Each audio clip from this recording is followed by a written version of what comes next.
ನಮಸ್ಕಾರ ಸ್ನೇಹಿತರೆ.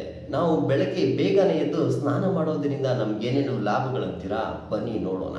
ಬೆಳಗ್ಗೆ 3 ಗಂಟೆಯಿಂದ 4 ಗಂಟೆ ಒಳಗೆ ಸ್ನಾನ ಮಾಡಿದ್ರೆ ಅದು ನಮಗೆ ದೇವರ ಸ್ನಾನ ಅಂತೇಳಿ ಕರೀತಾರೆ. ದೇವತೆಗಳ ಆಶೀರ್ವಾದ ನಮಗೆ ಸಿಕ್ಕಂಗಾಗುತ್ತದೆ. ಬೆಳಗ್ಗೆ 4 ಗಂಟೆಯಿಂದ 5 ಗಂಟೆ ಒಳಗೆ ನಾವು ಸ್ನಾನ ಮಾಡಿದರೆ ಅದು ಋಷಿ ಮುನಿಗಳ ಸ್ನಾನ ಅಂತೇಳಿ ಕರೀತಾರೆ. ಇದರಿಂದ ನಮಗೆ ಗುರುಗಳ ಆಶೀರ್ವಾದ ಸಿಕ್ಕಂಗಾಗುತ್ತದೆ.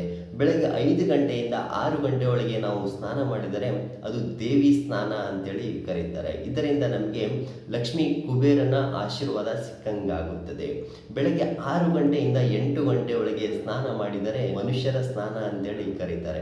ಇದರಿಂದ ನಮಗೆ ಮನೆಯಲ್ಲಿ ಶಾಂತಿ, ನೆಮ್ಮದಿ, ಆರೋಗ್ಯದಲ್ಲಿ ತುಂಬಾ ಒಳ್ಳೆಯದು, ಮತ್ತೆ ಹಣಕಾಸಿನ ಸಮಸ್ಯೆಗಳು ಬರುವುದಿಲ್ಲ. ಬೆಳಗ್ಗೆ 8 ಗಂಟೆ ಮೇಲೆ ಯಾರು ಸ್ನಾನ ಮಾಡ್ತಾರಲ್ಲ ಇವರಿಗೆ ರಾಕ್ಷಸರ ಸ್ನಾನ ಅಂತೇಳಿ ಕರೀತಾರೆ.